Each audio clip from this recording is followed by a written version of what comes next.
moderator of today's roundtable. So now Lucia Mascotelli, who is co-president of the Zonta EClub of Italy, will shortly present this program. So please, Lucia. So good afternoon and good morning, everyone, and thank you for connecting this morning and afternoon. So I'm Lucia Mascotelli, as Federica already said, and I am co-president of Zonta EClub of Italy. I am also a 2018 Amelia Earhart Fellowship, as I hold a PhD in aerospace engineering, especially in aerodynamics. And I'm currently instead working as laboratory engineer in Electrolux. So I will briefly show you the outline of the program that we have organized for today. So after this brief presentation, we will have a welcome from Osimo's Space Week. Then I will introduce, together with another one of our members, Zonta International and our EClub, what we do and what is our mission. Then the roundtable will take place, where all our guests will answer some questions, and we have insightful discussions. And then it will be followed by a Q&A session, concluding with a quiz themed Women in Space. So now the stage is back to you and Osimo's partners. So thank you. Thank you, Lucia. And thank you again, everyone, for connecting. So I will now start the event by introducing Frida Paolella and Francesca Fedi, who will give some words about the Osimo Space Week to welcome you. And thank you very much for accepting our invitation and for hosting our event. So Frida is a public officer, the creator and promoter of the Osimo World Space Week. That is the framework in which this event is held, and she coordinates the event as delegate for the Osimo Lab project. Francesca Fedi is a researcher in astrophysics in the framework of the cooperation IGO-Virgo, and she's working on gravitational waves. She was also awarded the Cavaliere Ordine al Merito by the Italian Republic for her effort in science dissemination and gender equality. So please, now I leave the floor to Frida and then to Francesca. Good evening, everyone. I'm pleased to welcome you to this event organized with the World Space Week of Osimo. We are honored that Sharon Langenberg and all of you accepted the invitation to this roundtable. Federica tell about this event, this World Space Week, so I don't want to take too much time, as I know you have a very tight schedule. So please enjoy the discussion this evening and good luck.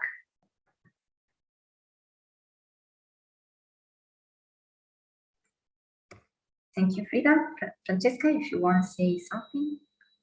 Hello, everyone. Thank you very much for this wonderful invitation. This afternoon it's been, a surprise to have you all here and be possible to listen to you. And so I'm very pleased. This is the very, fine end of this World Space Week event with the theme about women in space. And so I'm very, as you just mentioned, dedicated and committed to gender equality and outreach about STEM, so science, technology, engineering, and mathematics. So this is a fantastic event. And so please just go on, because I don't want to take any more minutes from this wonderful afternoon that is waiting us.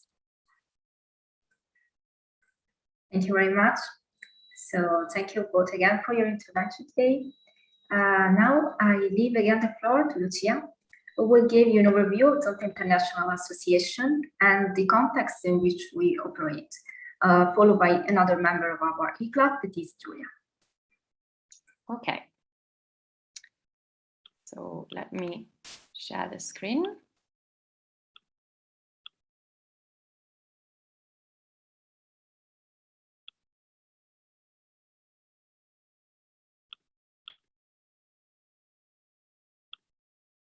Okay.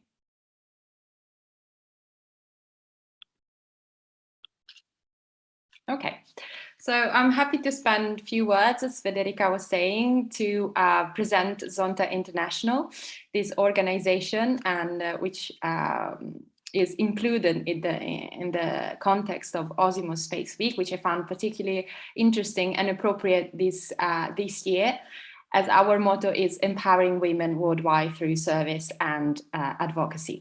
So who is Zonta and who we are? Okay.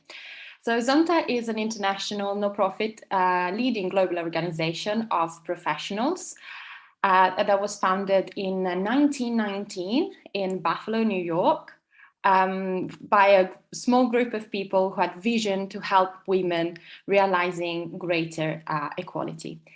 We are now based in Chicago, and from there and from New York and Buffalo, we spread into 63 countries with more than 1,200 clubs for nearly 30,000 members.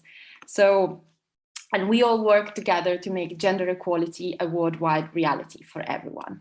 So for these many people, and we need great organization. So just a brief overview on how Zonta International is actually organized. We are subdivided in district areas and clubs directed by governors, area director, and presidents. For instance, today we are the Zonta EClub of Italy in District 28.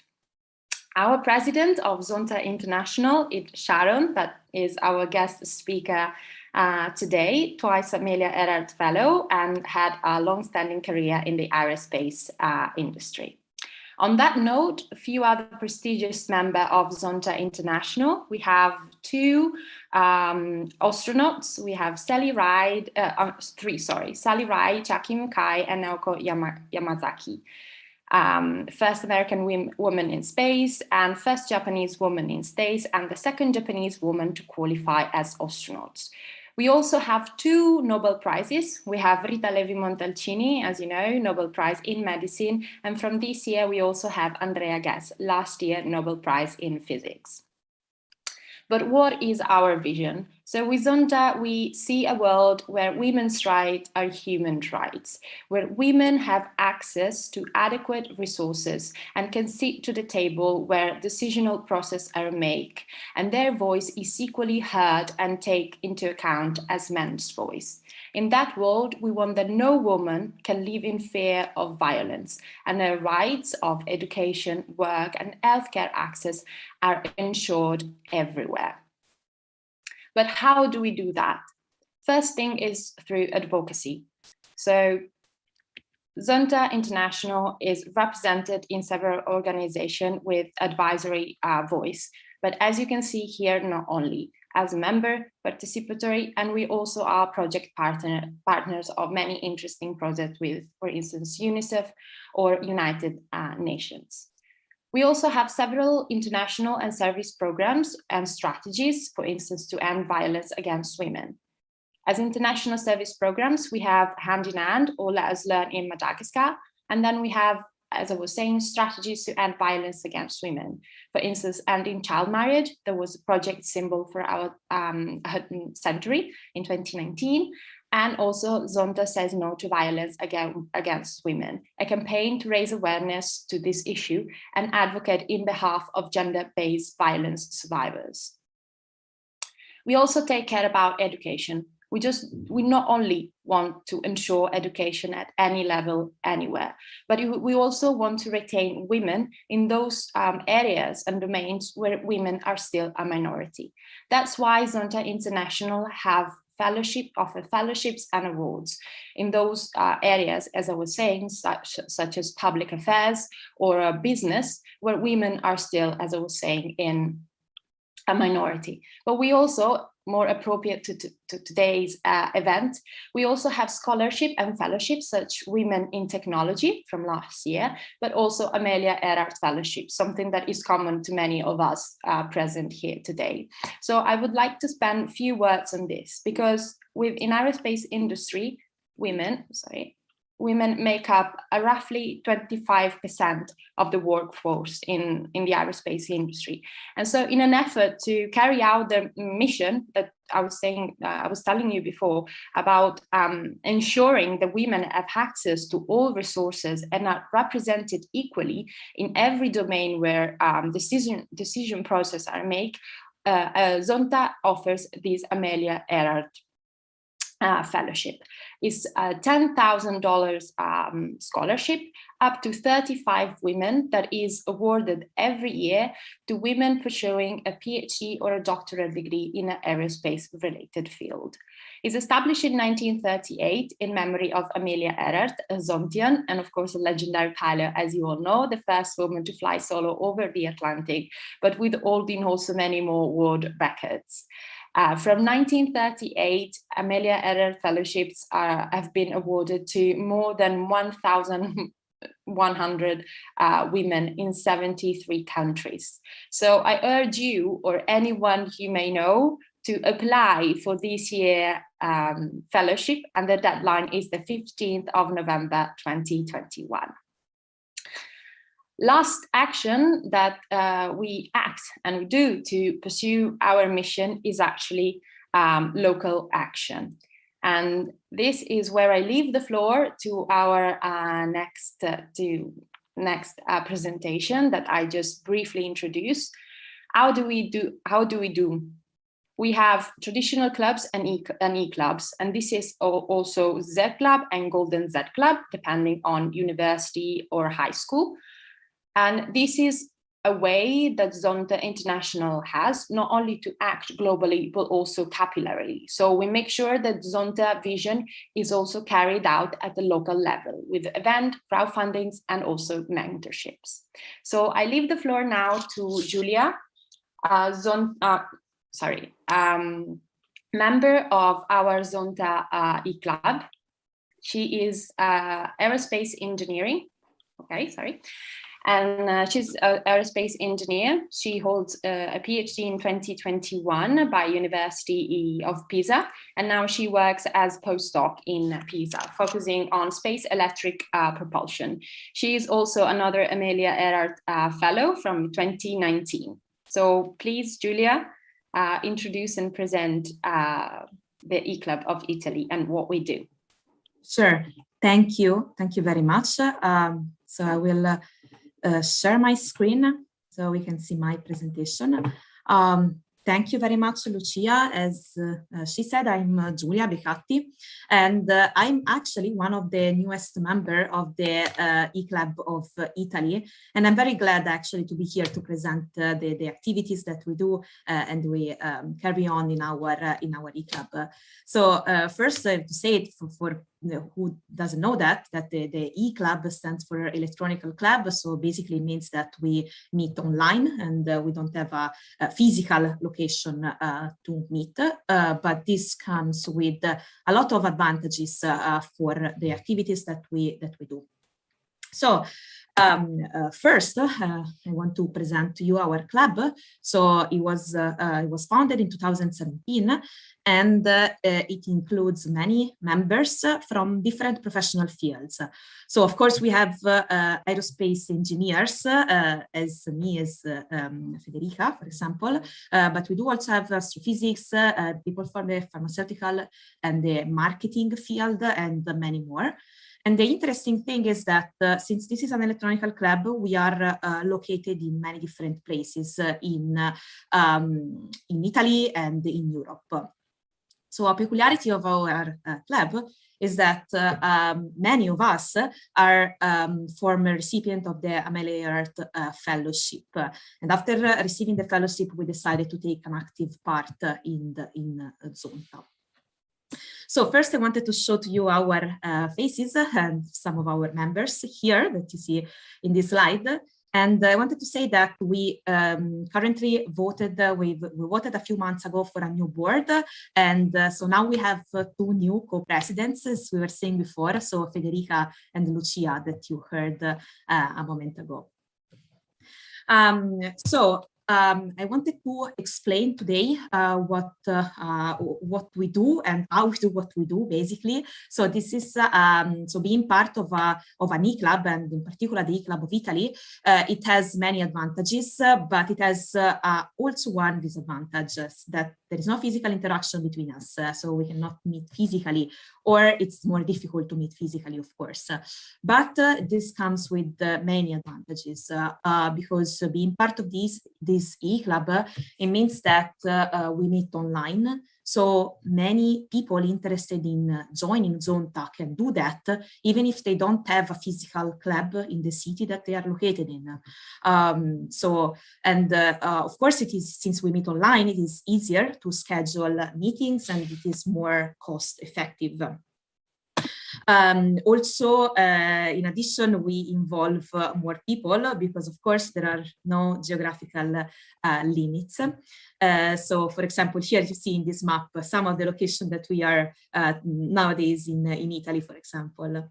For us, it is also easier to keep contact with the past recipients of the Zonta Awards and the fellowship around the world. And we are more active through the social media and to maintain the club activities alive and to share our events with people. So, of course, the way that we meet and communicate, so the way that we can pursue our activities is through internet and social media. And I start by saying that we have a Facebook page, the Zonta EClub Italy, you see here, in which we created our online community. We can expand our online community, and it is the place where we share events, news, we can involve more people, and of course we celebrate women's achievements and we promote the participation to the Zonta Awards and fellowship. Of course, nowadays it is, so everyone knows about the tools that are available to talk and meet online, and we use all of them: WebEx, Zoom, WhatsApp, and so on. So we started doing this before this pandemic period, so we were able to keep working even in the pandemic period that we are living in without too much trouble in the meetings for us. But I want to spend a few words, and of course this is a huge, the core of this brief talk, on the type of activities that we do and we organize. So we spent a lot of time in organizing events and fundraising initiatives to reach most people as possible. So in particular, we organize events like award ceremonies and informative events about Zonta. We participate to Zonta's meetings, so like the district conference and so on. And we organize events like this one that we are all participating this year at the Osimo's World Space Week 2021. In addition, we prepare and perform fundraising initiatives. This is an example from last year where we created and sold a Zonta themed desk calendar that was diffused in Europe, and we sold more than 260 copies. And of course, all the proceeds have been donated to Zonta. And about this, if you are interested, you can keep in touch because more initiatives are coming in the next months. So I concluded my very, very brief talk today because I know that our speakers are ready to talk and you're interested in what they're saying. So I leave the floor to Federica, and thanks all of you for being here and for your attention. So thank you very much, Julia. So thank you very much, Lucia. And now we will proceed to the round table. So of course, as already mentioned in social media by advertising this event, the main focus is the importance of normalizing women in STEM to encourage more of them to the field. So indeed, in today's scenario, people often are assuming that few women who work in the STEM field are considered as geniuses or exceptions, as if they were just anomalies, being a minority in the sector. So our EClub, however, aims to change the narrative a bit, by showing that behind every achievement and success that is celebrated, there are hard work and lessons learned, so that you don't have to be afraid of working STEM or to feel exceptional or to feel perfect, but you can succeed in STEM. You can go for it. And to this purpose, we have invited expert speakers in the aerospace field, but senior and young professionals, to discuss about this theme and to show to the new generation that this is a way, this is a path that they can, of course, pursue. So now we start this roundtable by introducing all the invited speakers, and then I will ask them the first question. So I just want to say that we are very grateful to you all for being here with us today. I will proceed by introducing the first speaker, who is Sharon Dagenbeck. She is a very special guest today because she is the president of our association, Zonta International. Sharon was an Anita Fellow in 1977 and 1978. She had a remarkable career in mechanical and aerospace engineering in the United States. Indeed, she was the first woman to hold a technical doctorate to work in Oak Corporation in 1979. Then she worked at NASA, at JPL, both as in-line and project manager. She was involved among other projects in the Hubble Telescope and Mars Pathfinder programs. And also she was awarded several distinctions during her career, among which the NASA Exceptional Achievement Medal and the NASA Exceptional Service Medal. So thank you again, Sharon, for being today with us. So the next speaker is Donatella Ricci. She is program manager for Leonardo Helicopter in Venice.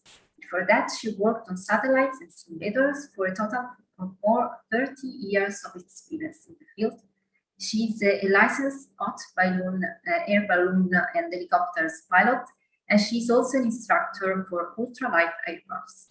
She holds also a world altitude record in 2015 for her solo flight on a gyroplane.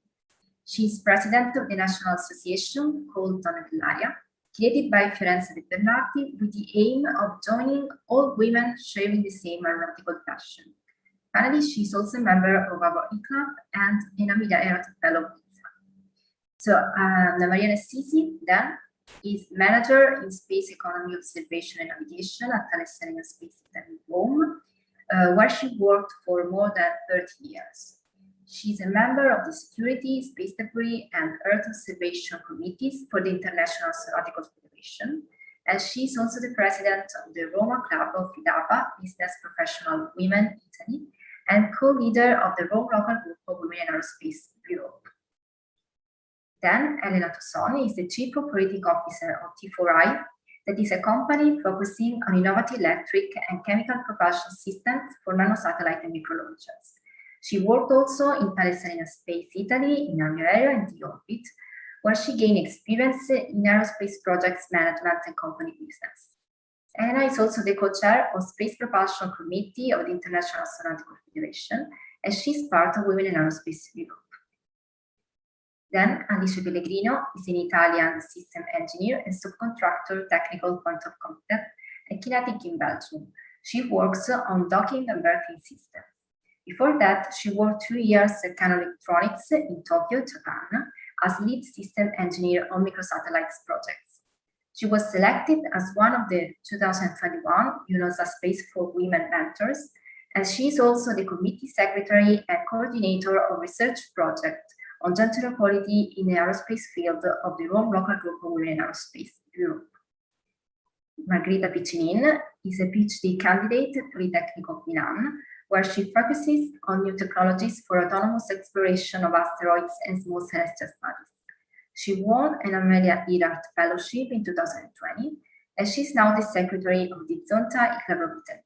She is also involved in projects for the design and testing of small satellites operating in low Earth orbits. So now I've concluded the introduction of all the panelists. Thank you again for your participation. And now I shall proceed to ask you the first question. I remember you that you will have at maximum 5 minutes for each question. And we will ask you to answer according to the order in which I have presented you, but I will call you anyway. So the first question is, what is the greatest difficulty or failure or challenge that you have faced during your career at professional level? And how did it impact your personal life? So the first speaker I would like to hear from is Sharon. So please, Sharon, I leave the floor to you. Thank you very much. And as it was noted, I started my career in 1979. So it is reflective of a different era than I think we are today. But the challenges that I faced both when I was in graduate school as well as then starting my professional career was being accepted, that I was one of the very, very few women in engineering in total. And so being given an opportunity to do the things that I wanted to do. I had a professor who asked if I was there in engineering because I was looking for a husband. So being taken seriously that I wanted to do this, that this was my desire to be an engineering student, to get my degree, and then to work in an aerospace field. So throughout my career, whether I was at Lockheed or when I was at the Jet Propulsion Laboratory getting started at both of those companies, it was showing that I could do the job and be given that opportunity. And I think the stumbling block was not given the opportunity sometimes to show what I could do. So I just kept saying, give me the opportunity to show. Don't just look at, I've got a degree, but give me that opportunity. And I persisted throughout. I didn't let things get in my way. There's bumps in the road, whether you're in STEM or whether you are in any other profession, you're going to have some bumps in the road and you have to be persistent. So it was being given that opportunity was the greatest challenge I had. Thank you very much, Sharon, for your experience. Yes, indeed, one of the major problems is to be visible in the field, to be considered for what is your real value. So thank you very much for highlighting this issue. So now I will leave the floor to Donatella. Yeah, thanks, Federica. Thanks, Sharon.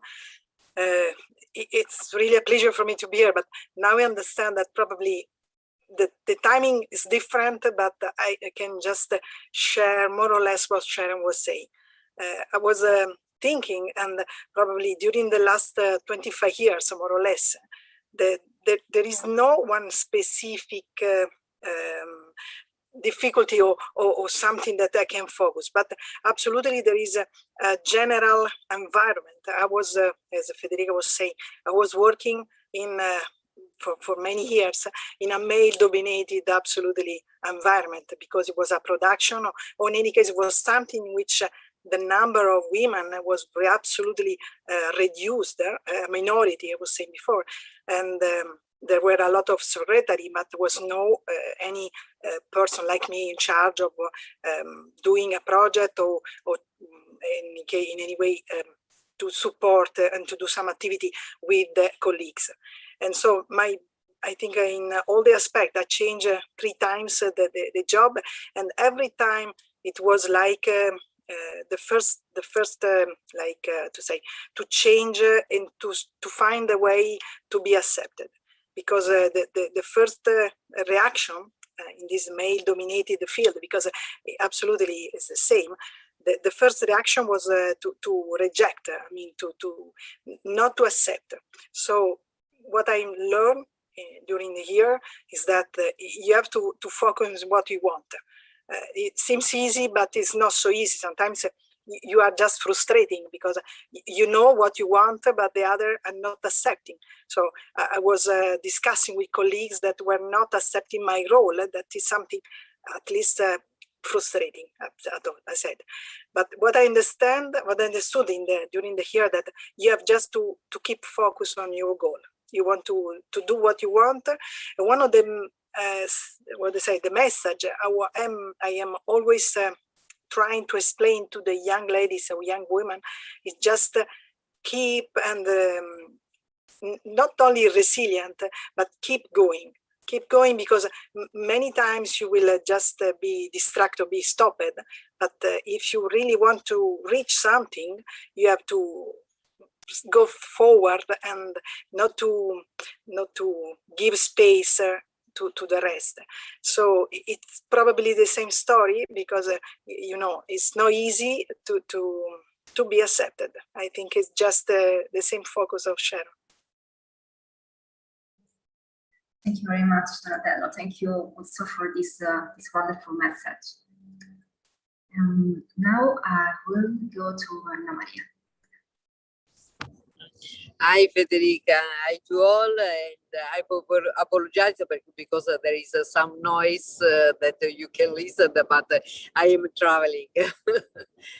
And for what concerns your question, I have more or less the same experience that has been highlighted from Sharon and Donatella, because I changed my job and started in the space field in 1989. And when I started as a system engineer, I was very, very few women on the sector. But the main difficulty are not really within an environment where it's true that was difficult, because you didn't find an easy environment to accept your different approach, your also in terms of team approach, that we have a different relationship with the people, but the real constraint was by career evolution, because when we have the same at the same level with the other colleagues, see so growing in career, and when you have also a relationship with an external, with a customer. When I changed as a commercial in 2000, I see that there is a different approach from the externals, because it seems that you don't take care on your customer if the representative was a woman instead of men. And there's a very bad message. But anyway, what I can say that the situation is changing now. And today, also at the system engineering level, I'm seeing a lot of women. And the real problem is that we have to find also it as women, because it's important that we maintain our personality, and we continue to propose a own model as a female role model. This is very important, and we have to reinforce the middle management, because if we don't change the middle management, it's difficult also for the new generation to have the right growing. Thank you very much, Anna Maria, for your insight. Of course, we agree the world is changing, there are more women, and also, as you said, it's also really important when facing challenges and adversity to propose our own model that is not called for being totally equal to the one of men, but it should be something more suitable also for women. So thank you very much. And the next speaker is Anita. Hi, Federica. Thank you so much for inviting me here. What have been the great difficulty from my side it has been to have the courage to say my opinions, my thoughts without fear, to stand up when I think it's the case. As at the beginning of my career, there have been different episodes that discouraged me. I just want to report two of them as examples. In the first one, I was on one of my first meetings in an aerospace company, and after 2 hours of discussion about among bosses, no conclusions were reached and no actions were defined. So before leaving the room, I just said, okay, and so what has been defined? What I have to do now? And they instantly froze me. And one of them said, you don't have the seniority to make questions like this. And unfortunately, this had a strong impact on my enthusiasm at that time. And in a second episode, I was in a conference with a colleague, and I had some technical questions for a possible supplier of the company I was working with. So I approached that guy, and I was with a male colleague, and I started the discussion. So that guy replied to him, even I was making the questions. So I was feeling really upset. And my colleague at a certain point said to him, she's the expert on this technical topic. So she made a PhD on this. You can refer directly to her. Don't speak to me about this. And I felt better, even recognizing that I didn't have the courage to say this to him. So I needed the help of my colleague. So after different episodes like this, I really think that this main difficulty has been this one, to stand up and never stop. And how this impacted my personal life, this is the other questions you made us.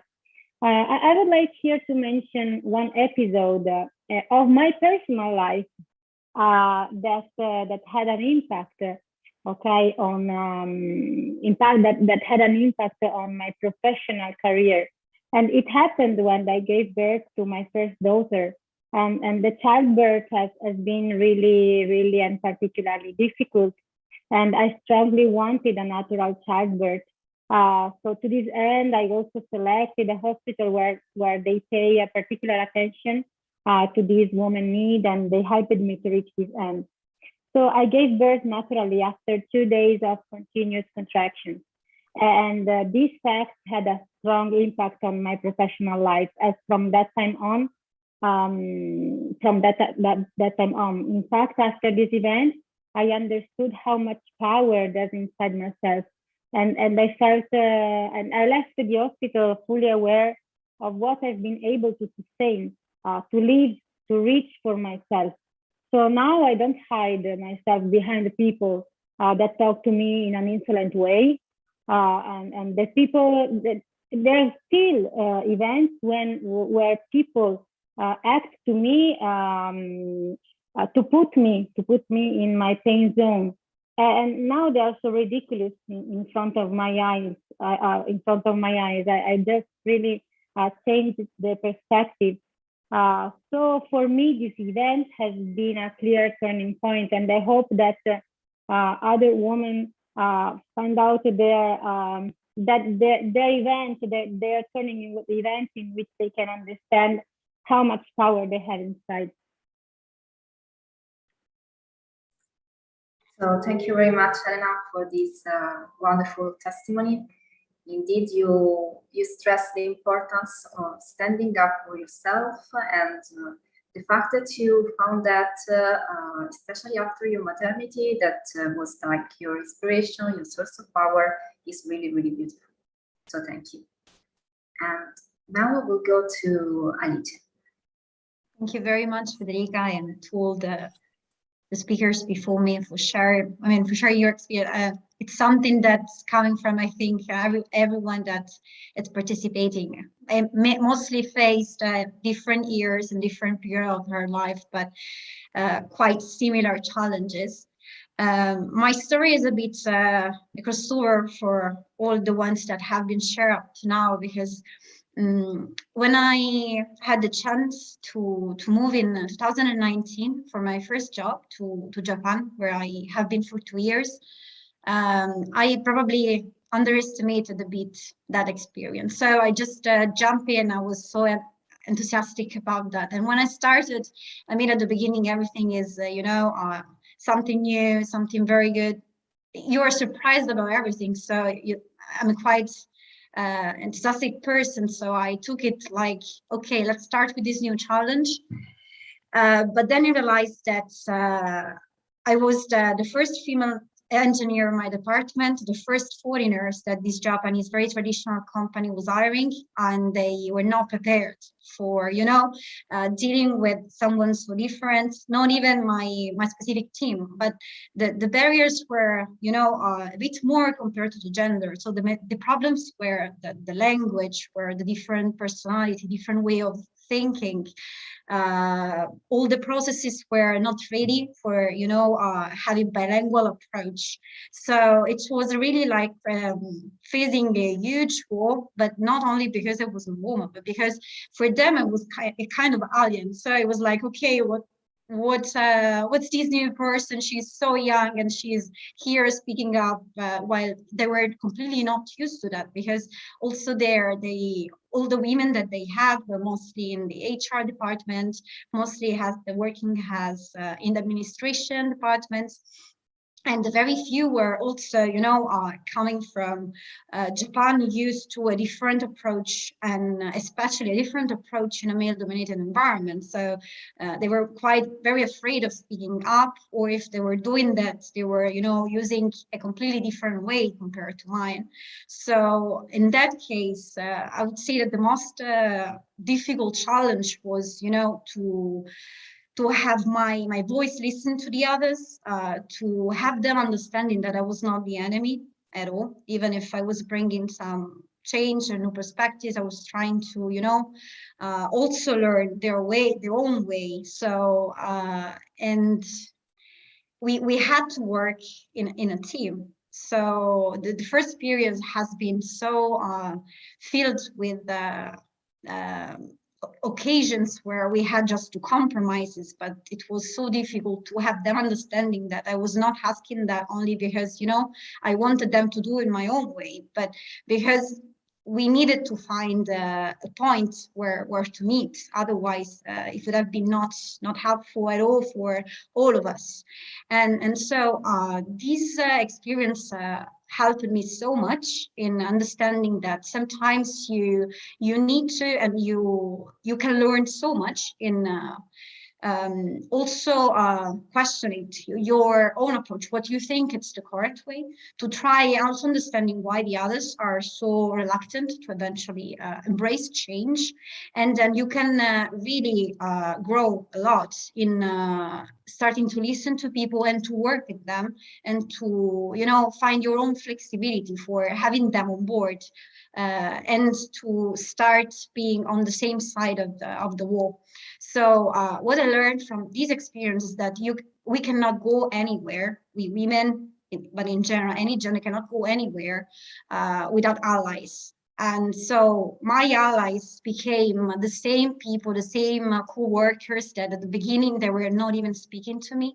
So as soon as they understood, and we understood together how to face the differences, how to, embrace our diversities, then we really started going in the right direction, and in improving as a team, and also in improving our own performances, and finding our own way together. So not mine on them, but a shared perspective and a shared way for arriving where we were asked to arrive. So this is how a bit my experience evolved and what's told to me. Well, thank you very much, Alice, for your precious experience. Indeed, you shared a wonderful message of embracing diversity and also working as a team. Even though you may have cultural, gender-related, or age gap in your working environment, diversity can be an added value, that is for sure. So thank you very much, Alice. And now I will give the floor to Margherita. Thank you very much, Federica. So I am pretty surprised because I can find a lot of common points with the other speakers. My career up to now, it's really at the beginning. So I'm doing the PhD and now I'm finishing the second year. And I would say that the greatest challenge that I have faced right now was to starting the PhD, in the sense that to me it is an experience quite different from the master degree, so from the university, and it's I would say that it's very similar to the beginning of it's the beginning of my working career. And also in my case, in my research team, I was the first girl entering the team. And this was, I didn't thought at the beginning it would have been an obstacle, but actually it was. It has been a challenge to me to interact with my colleagues at first, but just because I didn't, it was like we were speaking different languages. So I was very focused on my own organization and having total control of the activities I was carrying on. And I under-evaluated the importance of interacting with other people. Plus, I didn't know anyone of my colleagues, of course, and I had to change myself and to open my mind to understand how to work in a team with them. And at the beginning, this impacted also my personal life, yes, because I think I perceive it as a challenge. I didn't feel accepted, but then it was just a matter of time, I think, because I think that I have overcome this challenge, and now this became a strength because I feel a really strong bond with the people I work with, and I am really feeling accepted and very much appreciated, both on a professional level and on a personal level. So in the end, this turned out to be a great experience for me. So yes, it was a challenge, but every time it happened to me to face a challenge and then I've overcome it, it became a strength. So I'm very happy for this. Thank you, Margherita, for sharing your experience. And also you mentioned a very important issue, that is to be the first girl, the first woman doing something that could be an obstacle, could be a difficulty. But also you mentioned that it's often a matter of time, and then you realize that it's really a strength in your environment. So thank you very much. Now I will say that we can have a very quick round for the second question. So the second question is, according to you speakers, which could be some best practices to normalize women's presence in the STEM field? So now I will start again and will give again the word to Sharon. Thank you. And listening to everyone's comments on the first question, because so many of us have experience where we were the first, we did not have a role model. What we need to do now is being that role model and being there for the next generation, for your peers, for your subordinates. And that means a lot when you have a female role model who's gone through some of this, to just assure you that the challenges that you're facing, others have faced and have succeeded. And that's the encouragement that you can give them. and just in general for youth, to give them hands-on experience of what STEM means, and that it's not just words, it's having that hands-on experience that they can relate it to their personal life. The other thing that I very much encourage is the giving to our Amelia Earhart Fellowship, because I've heard from so many fellows over the years that this was an encouragement for them to go on, that someone believed in them, that they then wanted to succeed. So continuing to support our Amelia Earhart Fellowship and our fellows as they are in their careers. It's sharing that information, being that role model, and being there as an encouraging person to others. I think that's the best we can do. Thank you very much, Sharon. I totally agree with you about the importance of having female role models. That is one crucial point of normalizing women's presence in STEM. And also as an Amelia Earhart Fellow and being many women in our EClub Fellows, so we can confirm that it's really an encouragement. So thank you. Now I will go to Donatella. Yeah, I can say that many messages have been already distributed, I believe, because one was the role model. Absolutely, I totally agree with Sharon, and things are really going to change. If you see, there is now the astronaut model like Barbie, and so many things that starting from the family, that's the point, was linking to Anna Maria. The mid-management cannot be changed if we are not going to start from the beginning, and the beginning is just the family. So just help and support the youth and young ladies to choose whatever they want. It was saying also diversity is a value. Yes, absolutely. What we face during our career, just that we were different from the other because we choose something that was not normal, not let's say usual. And the diversity in any case is something really important. So role model and diversity, and what was said by Elena, that absolutely great experience.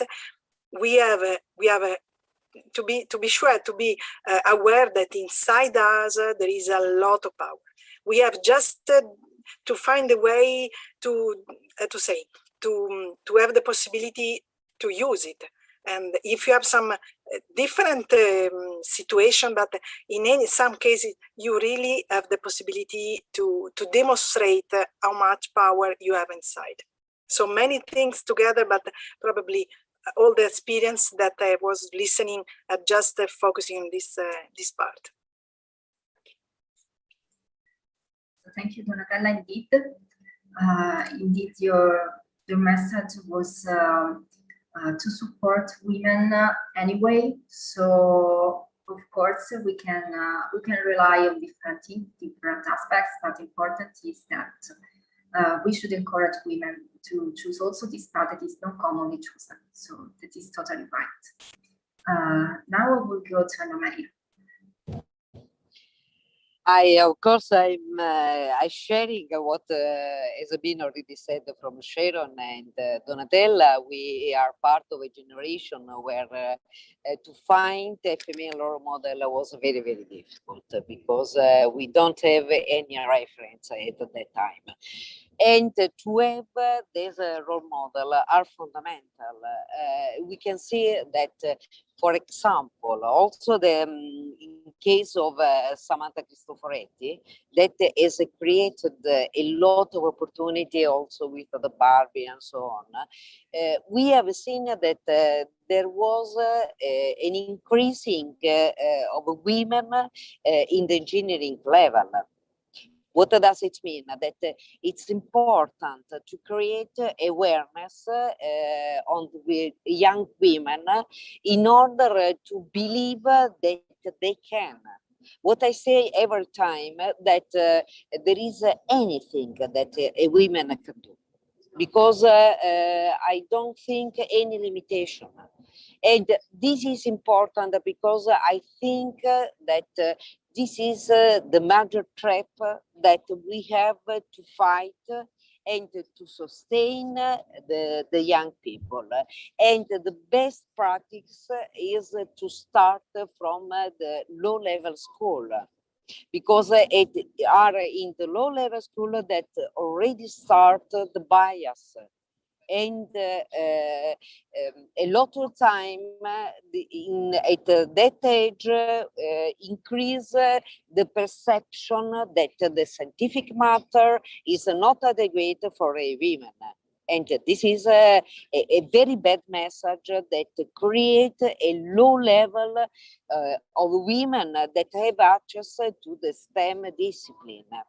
But there is also another element that is very important in this transformation period, that for what concerns the digital transformation, we don't have a lot of women. And this is a field mainly with an high presence of men. And also in this case, it's important to support the young generation to believe that they can. And this is the future also for them. This is my opinion. Thank you very much, Anna Maria, for your opinion. Indeed, it is fundamental to make women aware that they can succeed in STEM. And also you mentioned the importance of starting from early education to stop the bias that women are not suitable to STEM. And also, of course, digital transformation currently needs more women. So I totally agree with you. Now I will leave the floor to Anna. Thank you, Federica. So one of the main reasons of gender gap in the STEM field is influenced by sociocultural factors. So like Donatella and Anna Maria, I think that acting from childhood is essential to overcome the gender stereotypes from the childhood books and make parents aware that they have a role on this, and that role is extremely important.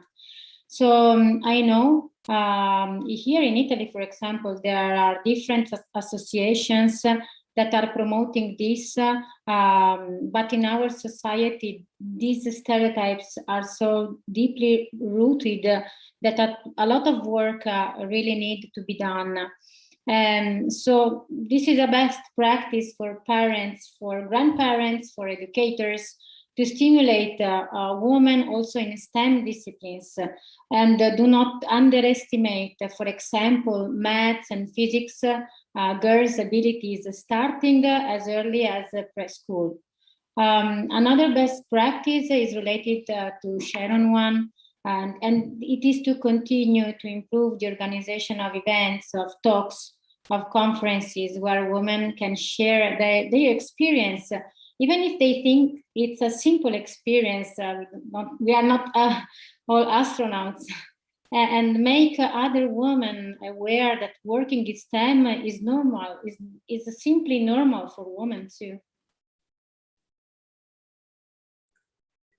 Thank you very much, Elena, for your contribution. Indeed, apart from associations or sharing experiences, it's also important to have these practices shared at familiar level, so from parents, grandparents, and so on. Thank you very much. So now I will go to Anita. So I think something complementary to the need of more role models, but as we are, all here trying to share, so we are just women that are passionate about something, and we just want to work and to be ourselves, and this means being our space professionals. So it's nothing that it's different from someone dreaming to be a mechanical engineer or someone to be a singer. It's just our dreams. So in order then to foster these, for sure, the more women are providing their experience or sharing what they have learned, and it's just a matter of having those experiences arriving to everyone. So the webinars, the social media, the role of family, of course, but then something that I think also can help a lot is guidance. So also, you know, through the belonging to a network or mentoring programs, in the latest year especially, a lot of mentoring programs have been established in order then to have older women just guiding or even just being there to reply to questions, to solve doubts of the younger generation. But, you know, they are passing something that all of us passed. And so just by being there, also to reply to a simple question, just to listen to their concerns or that have been our concerns.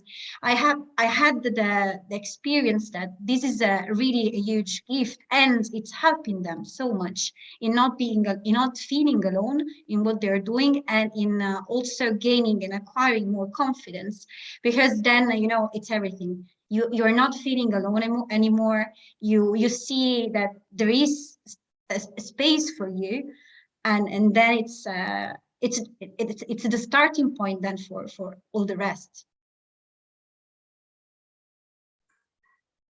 So thank you, Anita, for your intervention. Of course, you stressed the importance of networking and mentoring programs.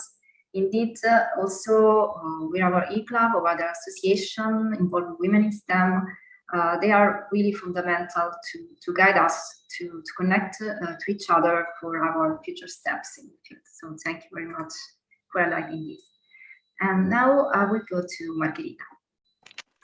Thank you, Federica. I agree with everything that has been said on these points. So yes, having some examples that of women that can inspire you is really important, but also having I think that in order to normalize the presence of women in the STEM field is important for every girl to have a close example of a woman who already works in the STEM field, just to see it as a normal opportunity and not something exceptional. So this process, of course, once triggered, and I think that it has already been triggered, it will just self grow and grow even more. So I think, and I'm positive on the fact that the presence of women in the STEM field will increase. And some other best practices that could let's say more on a personal level increase the presence of women in all the field that are today more that today are more on let's say men fields, could be just to learn to don't be afraid to put you in a new situation and to take decisions on your own. So just to have an independent mind and not to fear to express your opinion or take new actions that you have never tried before. Thank you very much, Margherita, for your words and your advices. Also to stress that, of course, working with STEM, it's like a normal opportunity. It's nothing special or exceptional, as we were saying at the beginning of the roundtable. And also, as Alice said before, it is just our dream. So we just could go for it, and that's it. So I think we can now conclude with our roundtable because we are running out of time. And I would like to thank you again, all the speakers for their really interesting point of view. And now we'll start the question and answer session. And I think that I read something also about Francesca Peri. She wants to talk to. If you want, Francesca, to say, to share your point of view, of course, you're free to do it. Yes, just hold on a second. I'm with my Yeah, kids, no thinking problem. about the needs of a family.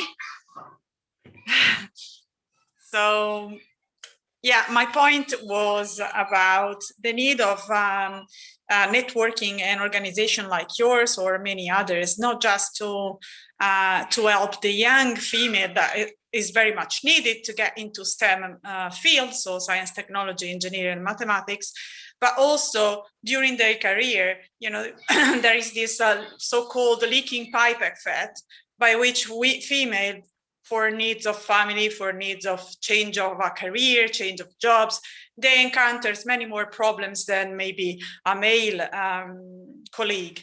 So how do we help this female? We help them with role models, but we help them with other females that can leverage the possibilities for all the people around them. So it's important that I'm working for this point of view as well. That it was just an adding point to the one you've just been, you know, talking about.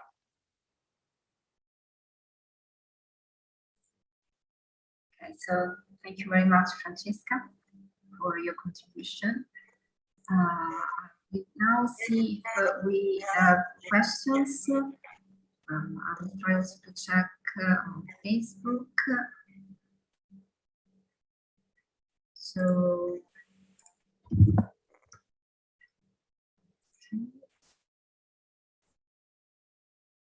in the meanwhile, if other wants to ask something, you are free to do it.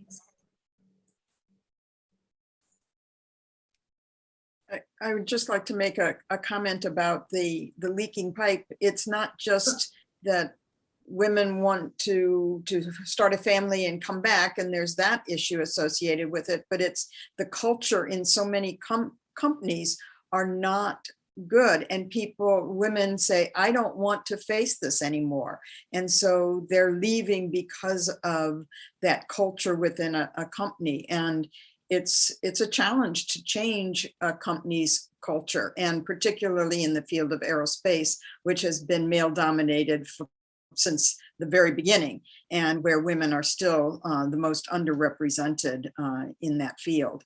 So we've got challenges still to face, and I think all of us collectively, the thoughts that have come out today, from starting with the 11 to 15-year-olds and encouraging them, to then encouraging throughout your education, and then also in your professional field. It's a end-to-end sort of support that we need to do, and we are making changes, but it is slow at times.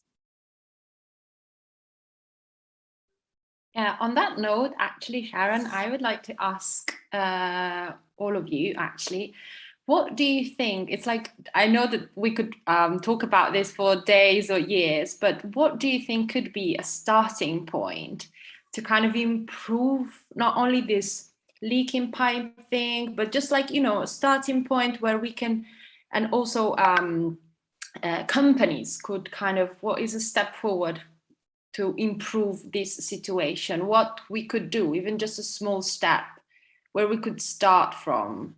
Or is there something you think could be like, you know, like a spark that could then propel change in a good way?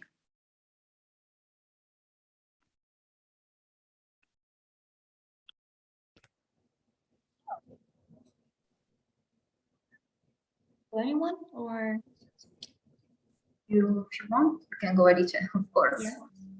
So something I think is or can be very effective is going to the schools and universities. So to reach out, at least within the limits of our physical limits or logistic limits, high schools, primary and secondary schools, or even just universities. So STEM fields, or I mean, in our case, at least in my case, aerospace faculties. And to go there and, you know, get the chance to present networking activities, organization that are fostering these messages, or just having the chance to spread your experience in this context. So it's something that should come from all of us, But I mean, it's not all of us. It's also something that should come from our women colleagues, or I mean, it should be our daily effort also to try spread this message as much as possible. So if everyone is doing, you know, her part, then I think it would be a lot easier. Yeah, I really do agree with you. I think it's a good starting point. Thank you for sharing this, Alicia. So I see Anna Maria with the, maybe you want to answer to this question? Yes, I would like to highlight that, frankly speaking, I didn't believe in the quote, but I have to recognize that is a means. And it is important also for growing the presence of the women in the not only in STEM but in the different company, because I have experimented in my company that we have some code that has been to respect in terms of a percentage when we have to engage a new employer. And this is a good approach in order to force the situation. But anyway, I would like to highlight that for what has been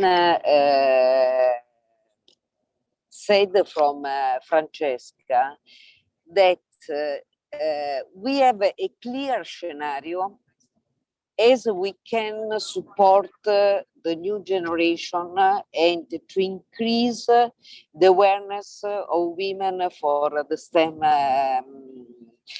argument, but to support the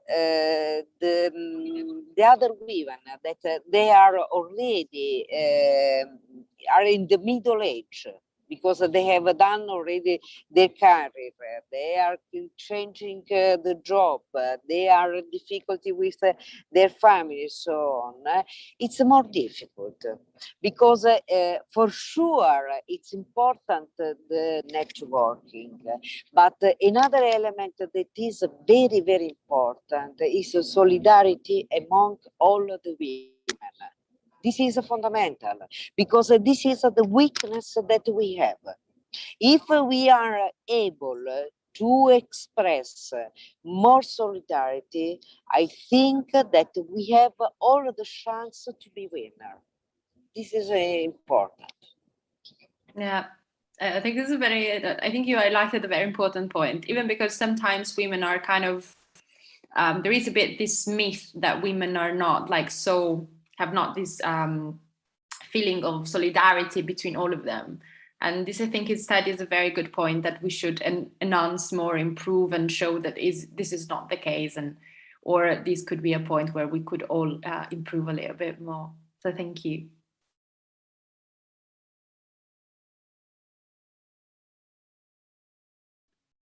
So Elena or Fernanda, you want to add something on this note?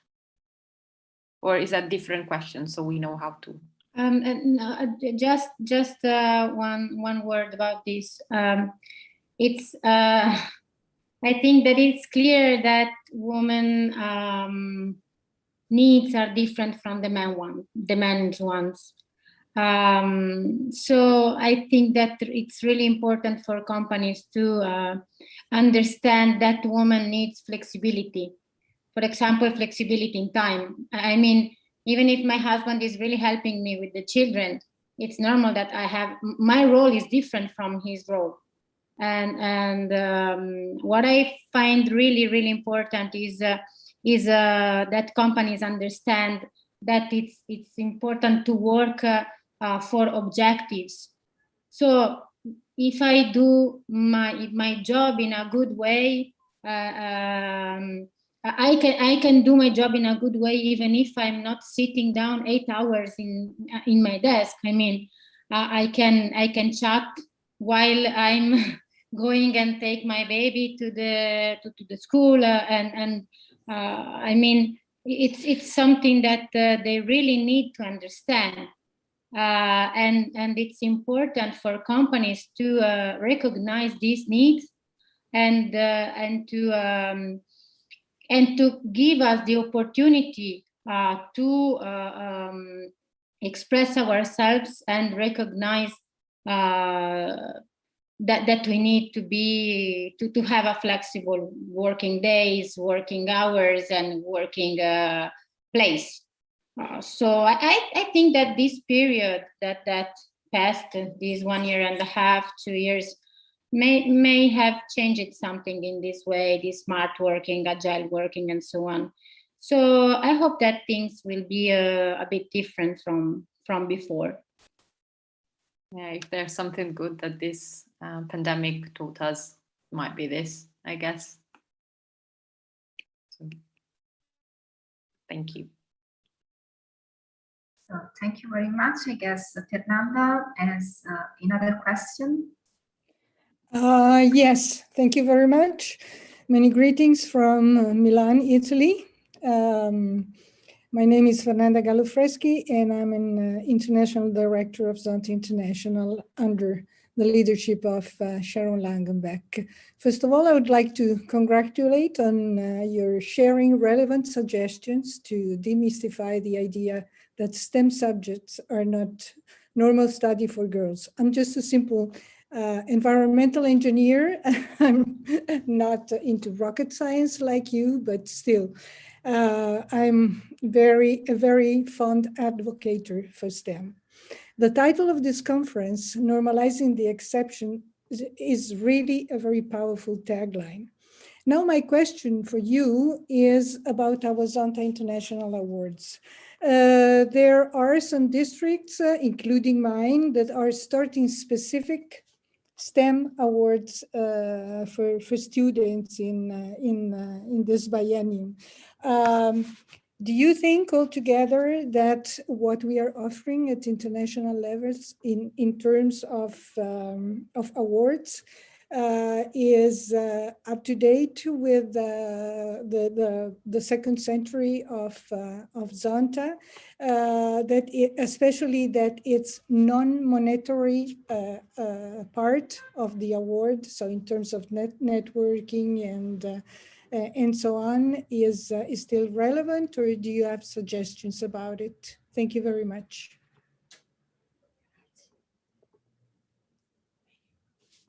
So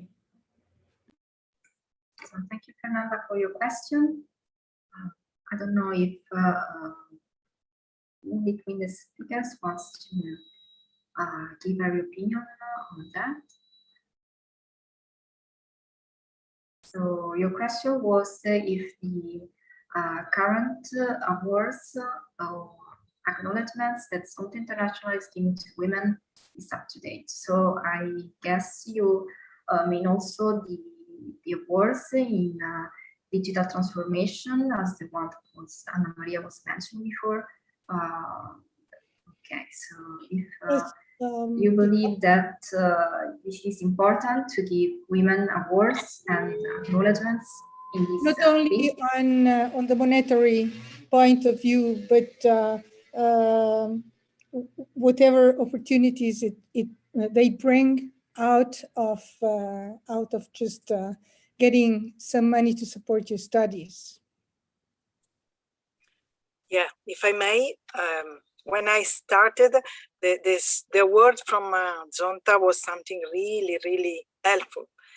The timing was different, so we were with a very a small layer of let's say there was no Facebook or whatever, so it was really difficult to keep in touch and to be in touch with the relevant person, or in any case to know how to do or what to do. So it was a different really environment respect to now, but I do believe that is one of the best things that we can do. I mean, to help, also if it's something very small, but to help and to create a kind of network, because at the end, what we need, as was saying by all the others, to create something together. I mean, to show that it's possible to follow our dreams or our skill, and to improve all together. And what we can just provide is a model, what we did, and to show that is possible. So the easy way to do this is just to provide a support, whatever it is, to provide a network. I was jumping inside the Zonta Club just because I was winner of an Amelia Hart a fellow, and I mean, I knew that it was this kind of association, but I was not really aware of the existence of the electronic club. So I think it's really important, and to improve and to distribute as much as possible this kind of word will really provide a strong support. Thank you, Donatella. I see Anna Maria.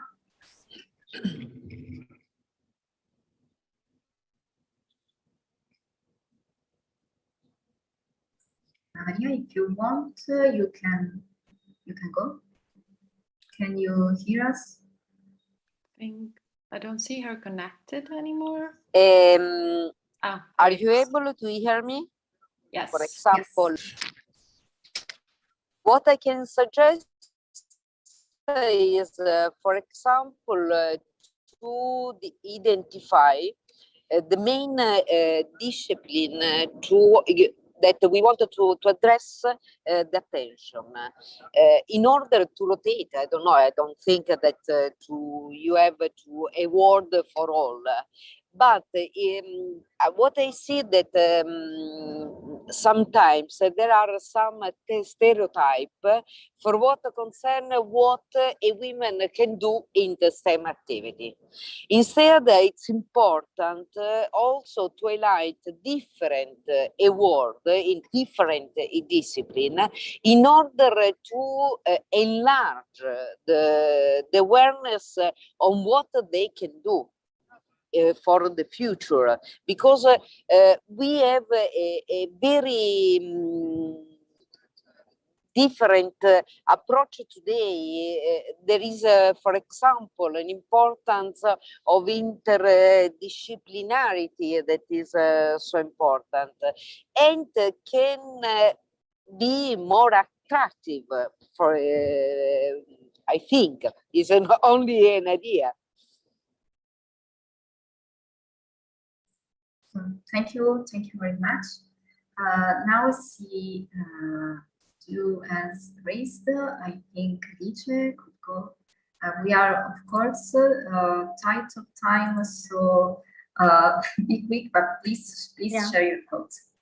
So in line also, I totally agree with Anna Maria, and on that, I mean, our growth and training is not finishing after graduation.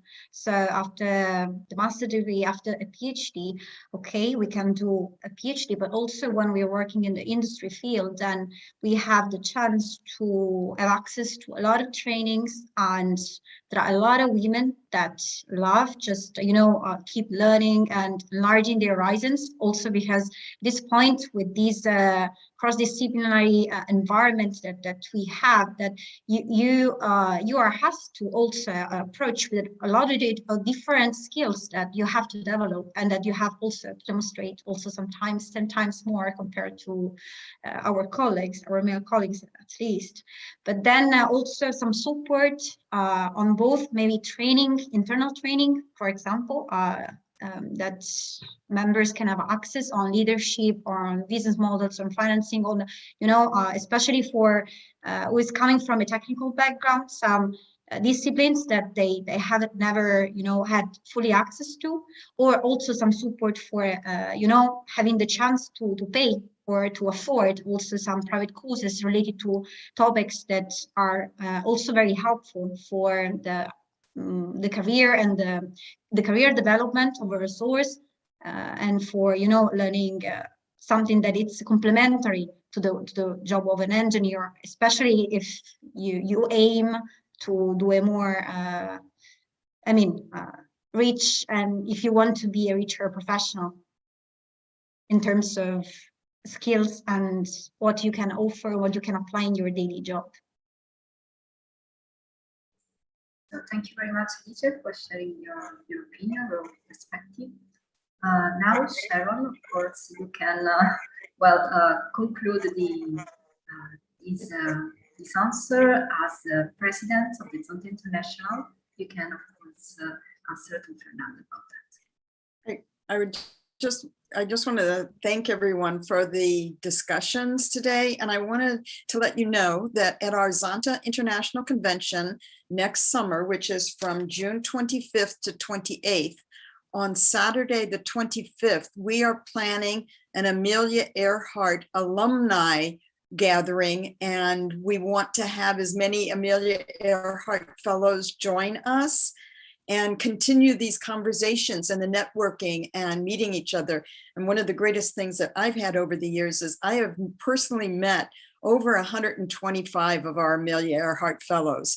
And it is so inspiring for me. And I know it will be for you. And I hope that you can mark your calendar for that weekend. It's Saturday, the 25th, that we will be in Hamburg as part of our convention with the Amelia Earhart Fellows from all of the years, as many as can attend, and also sharing some of our experiences with our Golden Z Club members. There is going to be a parallel conference for them, and they will have some workshops. And so it's an opportunity to interact with some of our Golden Z Club members as well. So I look forward to seeing all of you or some of you at that event. Our discussions need to continue, this networking and raising the visibility for women that STEM is a career opportunity and something to pursue, and not to be hindered by any obstacles that you come across. So thank you, Sharon, really for sharing your opinion, and of course we hope we'll see very soon. And I would like now to close the question and answer session because we are running out of time, and I would like to thank again all the speakers for the really interesting and inspiring comments and opinion. And before going to the quiz, I would like to thank and greet Elena and Alice that will leave now. Okay, so thank you very much for being here today and for sharing your point of view. It has been really useful. We hope for young women, the girls that were following us on Facebook. So thank you very much. We hope to invite you again in one of our next events. So I wish you a great evening and see you next time. Thank you, bye. Bye. Thank you very much. Bye-bye to all. Thank you for inviting. Bye. Thank you, everybody. Goodbye. So now we will proceed with the online quiz for those who are interested in participating in this. This will take just a very few minutes. I will share my screen now. Okay, to start the quiz. So I recall you that the prize is a surprise prize from the Zonta EClub of Italy. And we will communicate to the winner what this is about. So, can you share the link? No? Yeah, so, oh, sorry, I have to, I guess, okay, sorry to log in again because, okay, because it was open for too much time now because we are a little bit later. But anyway, I'm going to share it again. Okay, so to play with us, you have to connect to the site playquiz.com.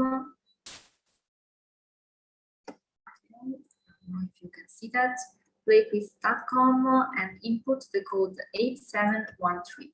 So we will wait for the participants to connect for a few minutes.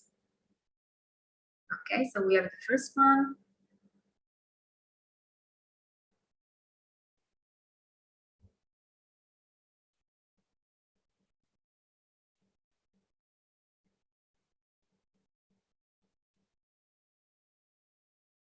Okay, so now that participants are collecting, I need the floor to Lucia because she will read the question and introduce the. Okay, so let's maybe wait a few more. There we go.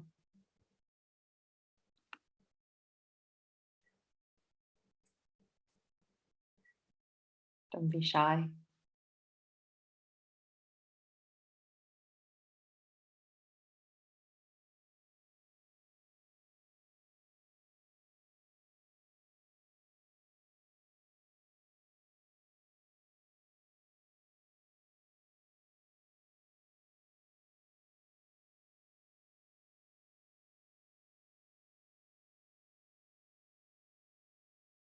Okay.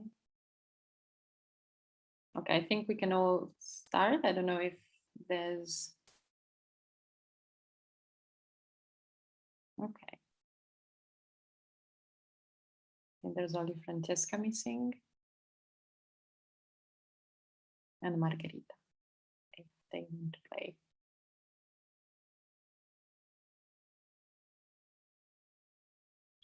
Okay.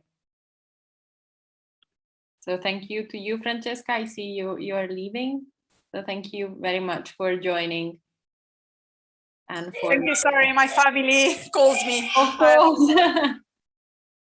Thank you very much for joining. It's been very, very enlightening to listening to you. Thank you very much. Bye-bye. Bye. Bye. Thank you, Francesca. So I think we can start, maybe. Okay. So who was the first woman to fly alone and non-stop across the Atlantic in 1932? So you have 10 seconds to answer.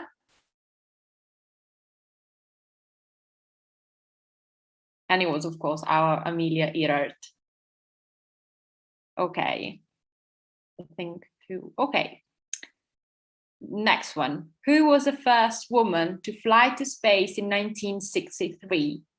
Sally Ride, Samantha Cristoforetti, Valentina Tereshkova, or Katherine Johnson?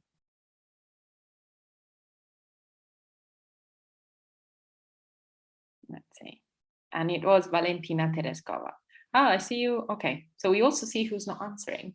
So let's go on the next one. In which year the first woman was selected to be an Arab astronaut?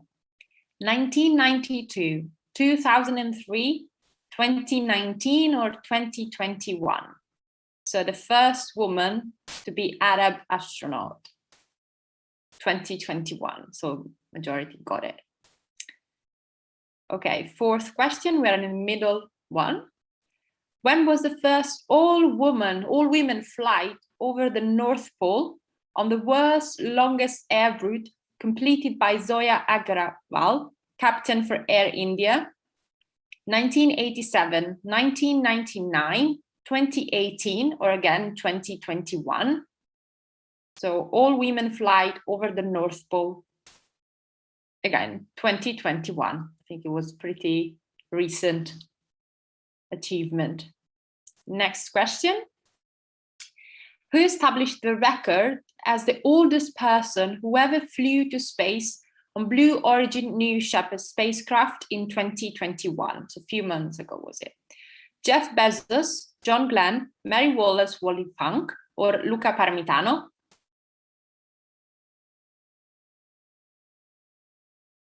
It was Mary Wallace Wally Funk.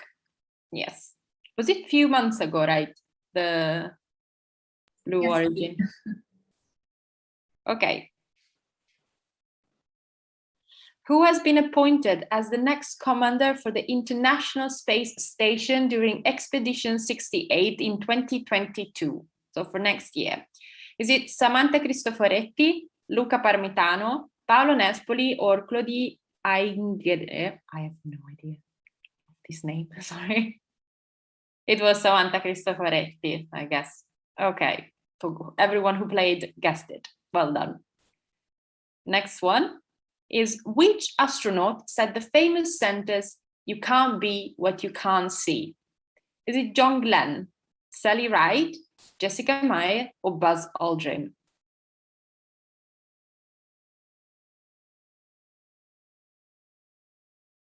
Is it Sally Ride, our honorary member as well?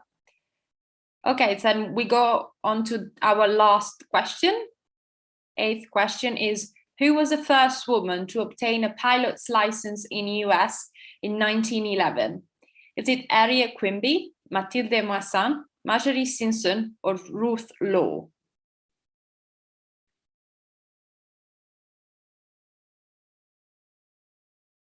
Is Harriet Quimby.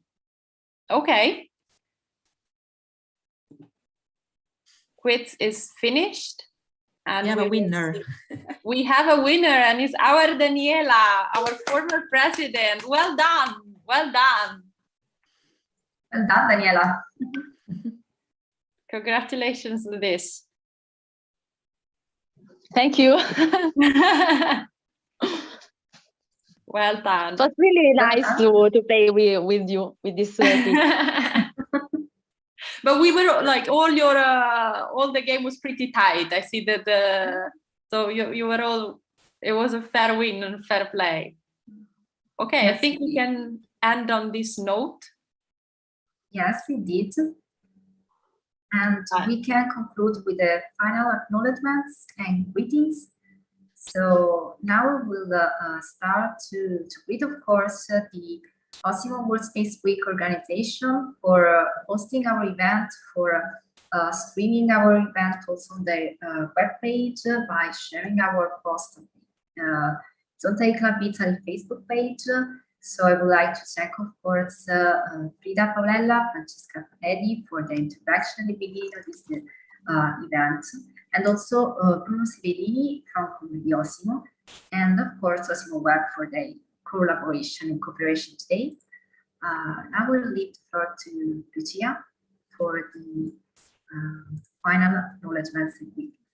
Of course, and our final thank you is, of course, to Zonta International, and who gave us the opportunity to take part in this very precious occasion to again take another step forward to realize our mission and our vision, and of course to Zonta EClub of Italy and to all of you for not only taking part in this panel, but to all your effort that you put in your all very busy lives to help us create and organize all this, sharing your experience and your very, again, precious contribution. So I thank you again.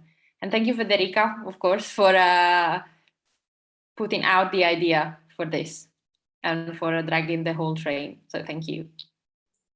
You're welcome, but thank you all for helping me, because otherwise alone I wouldn't have been able to do it, of course. So thank you to the overall EClub of Italy. And we can now say goodbye to you and wishing you a nice evening or day according to where you're connecting from. And saying that we'll see you to the next event organized by our EClub. So bye and have a nice evening. Goodbye, everyone. Bye. Bye. Thank you. Bye. Bye-bye. Thanks a lot. Bye-bye. Bye-bye. Thank you. Bye. Bye.